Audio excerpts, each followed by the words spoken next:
It is just as detestable to live for oneself as it is to live for no one at all.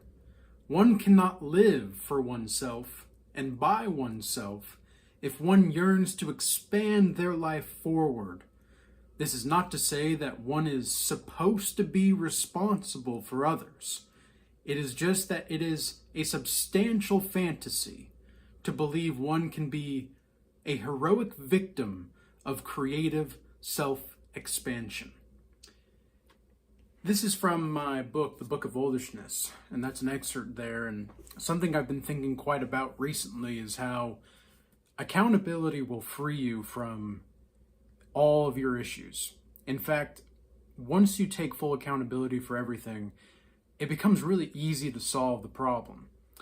And so if you recognize that you're the problem, I'm the problem in my own life, and I have to solve things with full accountability and responsibility.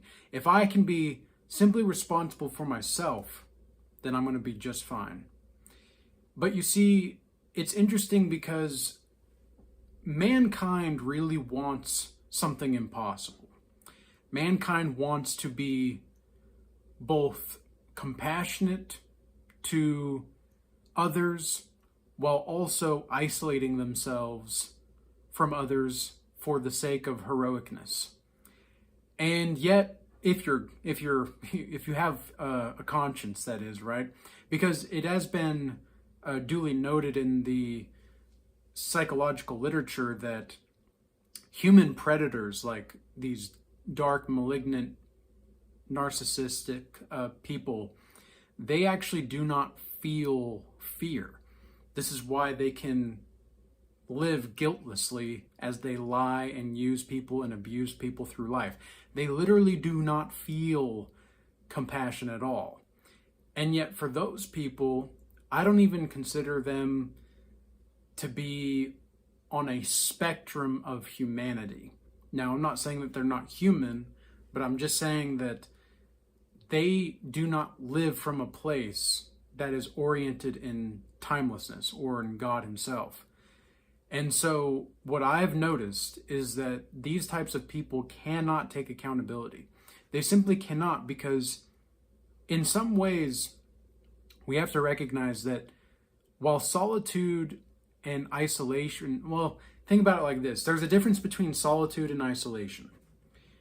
If you want isolation, you're going to be in for a rude awakening at some point in society and in your life at large. But if you want solitude, I think that's something different. Okay, and it's the same type of thing when it comes to recognizing how to maneuver through social interactions. Because the best type of skill that you can have in life is social skills. It's really going to be most useful. I found that the people that I've worked with who are more well off in their life, they usually have a high emotional intelligence, or they're just really good at taking from others. And something that I've also found is they care, but they don't care about caring. Now, what do I mean by that? Well, because mankind, again, kind of wants something impossible. If you are really seeking the truth and to live the truth and let die what it's false, you kind of want something impossible. You want to be able to feel heroic while also not being around anybody, because you know that people are mischievous. People are only going to clap for you when it benefits them. And more often than not, like, how many people do you really know in life that the second that you couldn't provide something to them, they just left? Right? Like, how much, and I'm not saying that like you shouldn't give to people in your relationships and such. Relationships are a place to give, right? But I think that one thing in particular that one must take into account to have full accountability is that if you are maneuvering through life in a way where you are continually isolating yourself, thinking that you're going to solve issues in society, that's not the way. Okay, that's not the way to do it. Now look, the way that I see it is that with my one-on-one sessions and the Godlike Master Initiation program that I have, I'm able to make a significant impact in a certain kind of way. Whereas with the Regal Change Academy group that I have, the online university and church replacement option, those, like that place, we are aiming to set a standard. We're aiming to identify what exactly of an ideal we're trying to live for and to strive for. Because it's so paramount to understand what the criteria of success is whenever you're trying to accomplish a task or solve a problem. Because if you're just trying to solve problems, just to solve problems, you're actually not really getting anywhere. And if you're just talking about the problem, then you're not really getting anywhere. But if you recognize, okay, I'm the problem here. Maybe I'm giving to people that they don't know how to receive, or I'm not getting a fair exchange of value here. And that's something that you really have to think about, right? Because I've had a lot of people, since I started doing YouTube, they want to reach out to me and talk and all these things because they've binge watched my videos for, I don't know, like a week or two. They binge watch my videos and they really feel the spirit that I'm bringing to them, that I'm pouring into them, and they want to talk to me, but they feel entitled to do so. And there's not like a reciprocation there. They're just taking and feeding off of what I have to offer. And I found this to be very interesting. And so I don't communicate with these types of people anymore. I just don't.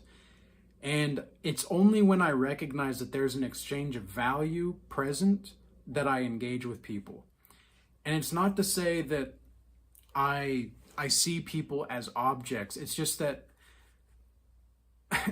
caring about caring never really got me far in life. It just hasn't.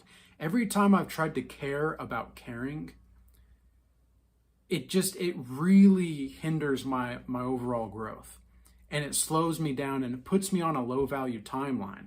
And you might say to yourself, well, what do you mean it puts you on a low value timeline? Why does caring put you on a low value timeline?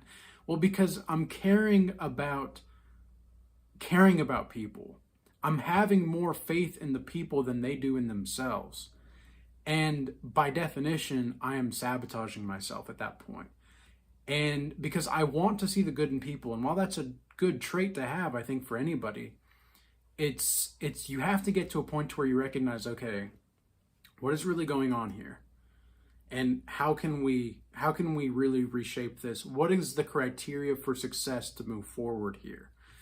And something that I've noticed with these people that I work with that are more well off, they don't care about caring. They just care. They do care about themselves and they show compassion in themselves, but they're not trying to do the impossible. They're not trying to isolate themselves. They recognize that life is a game. But they also recognize that there are certain ways to maneuver in life and there are certain things that they're missing. Because they might be experiencing like a spiritual or emotional or physical tax that they don't know how to get rid of.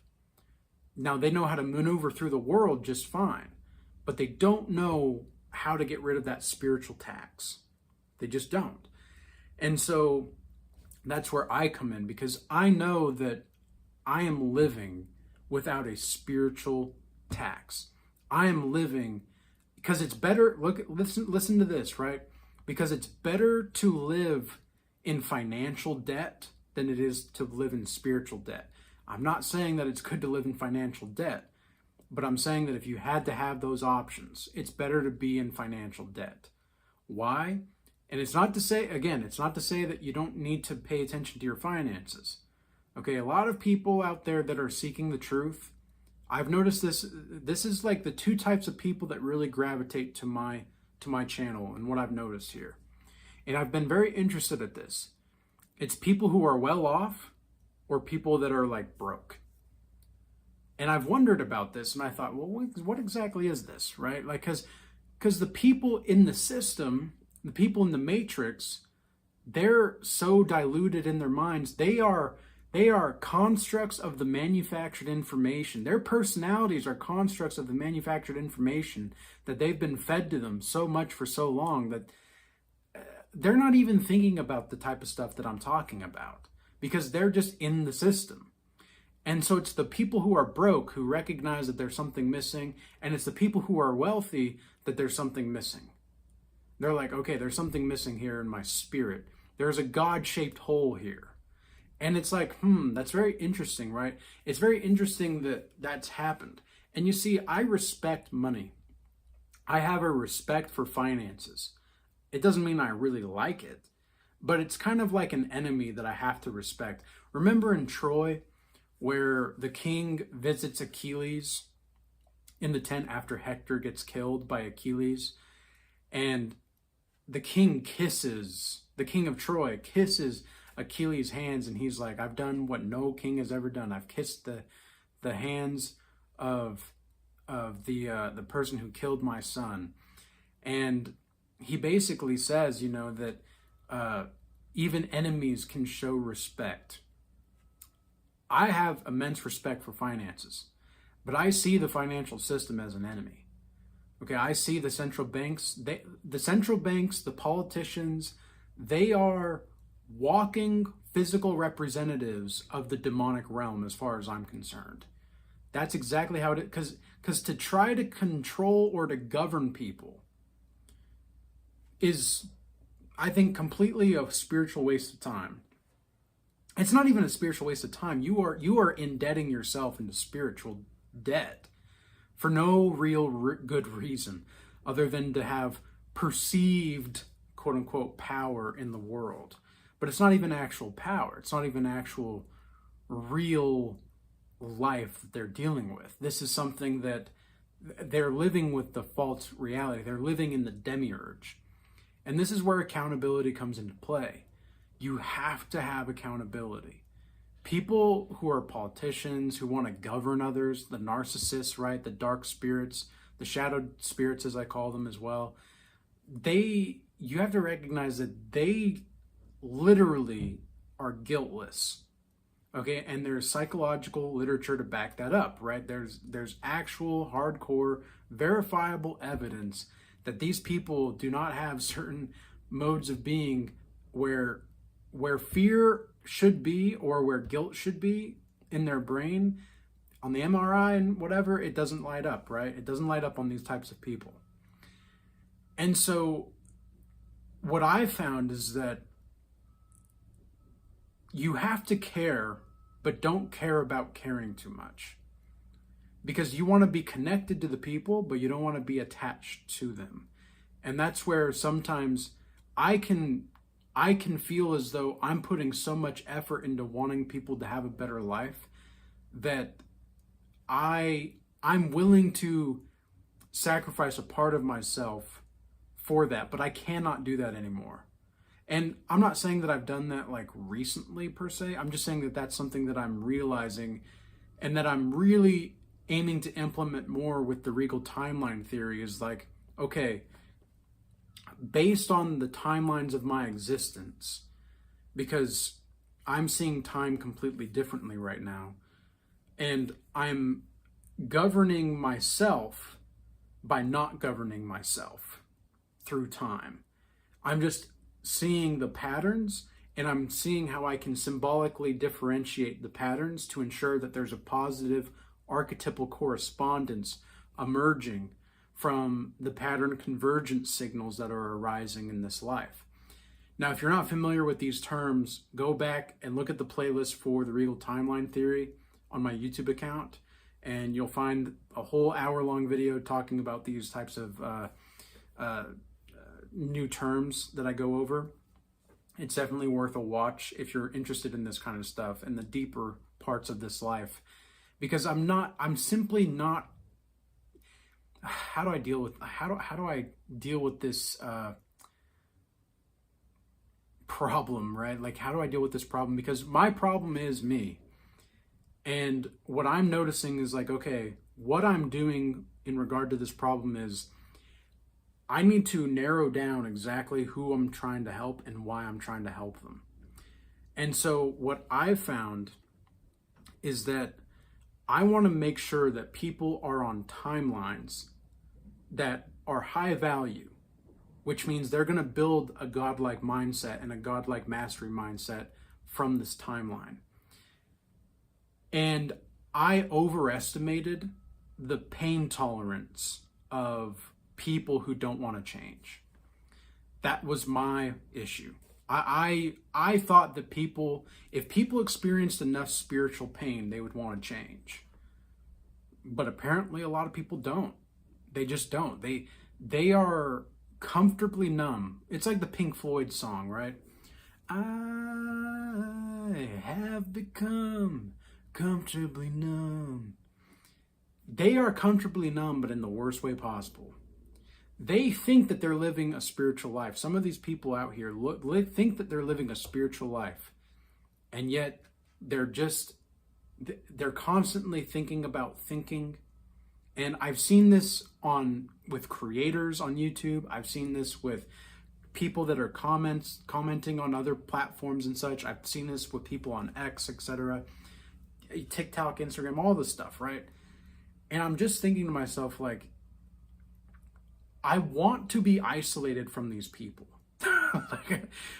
But it's not really that I want to be isolated from them. I just don't care to reach out to these people anymore. Like, I've asked myself how to reach out to certain kinds of people for so long that, like, it's like talking to a wall. And eventually, I'm at the point now, for example, where I'm recognizing that I just want to be around people that get it, or that at least want to get it, and that are showing consistency in wanting to get it. Like, of course, yeah, maybe it's going to be kind of difficult for a while, or like there's going to be rough patches.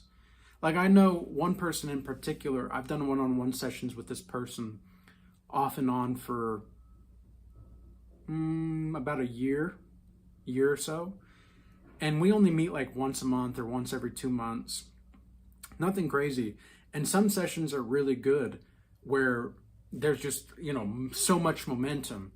And then there's other sessions where it's like, okay, because it depends on the type of person. Sometimes I meet with people once a week. Sometimes I meet with people bi-weekly, monthly, once or twice a year. I mean, it just depends at this point, right? It depends on the person. And what I've noticed is with this person specifically, like, there will be some sessions where it's like there's a lot of drag in the velocity. Like, if we think about it from a physics perspective, it's like there's so much mass that we have to really put a lot of effort to get that ball rolling. But then other times it's like the ball's already rolling and things are moving forward. But that person is workable. Like, they can work with me and I can work with them. Even though there are those types of times where we're on a timeline that's kind of like takes a lot of effort to get moving, but we'll get moving. I simply cannot afford to be around people that don't even want to put the effort to help get the ball rolling. They just want me to push the ball for them. And I've met a lot of people like this over the years. And it's astounding to me how many people claim to want to seek the truth, and yet they don't. Like, they just don't. They want to be told comforting lies, and they want to have their ears tickled for long enough to where it makes them feel special and different. They want exactly what I described in my book from earlier. They want this heroic victimhood. And it's like, why do you want that? Well, it's because it's the human condition to some degree. We want the impossible as mankind. We want the impossible. And that doesn't mean that it's impossible to comprehend this and to move past it. It just means that we have to reorient our structure. of how we view life. And that's exactly what I'm aiming to do with the Regal timeline theory and all of the stuff that I'm doing in my business, is because I want to help people actually reformat the structure to see reality in a different way, in a maybe more applicable way than they usually do. And it's not to say that this is the best one, or that it's completely true, or whatever. Like, it's absolute truth. I'm just saying that, like, there's possibilities here, and it's on me as a person who's trying to lead into this realm of pioneer land, basically. Like, we're pioneering in cyberspace in real time. It's my duty as a leader to ensure that if there's a problem that goes wrong, if there's something that's not being clear, that's on me. That's my fault. It's my responsibility to solve that problem, because I'm the problem. I have to take complete ownership and understand how to maneuver next. So with all that being said, I hope this message was useful and insightful for you. I hope everybody stays blessed. Peace. Until next time.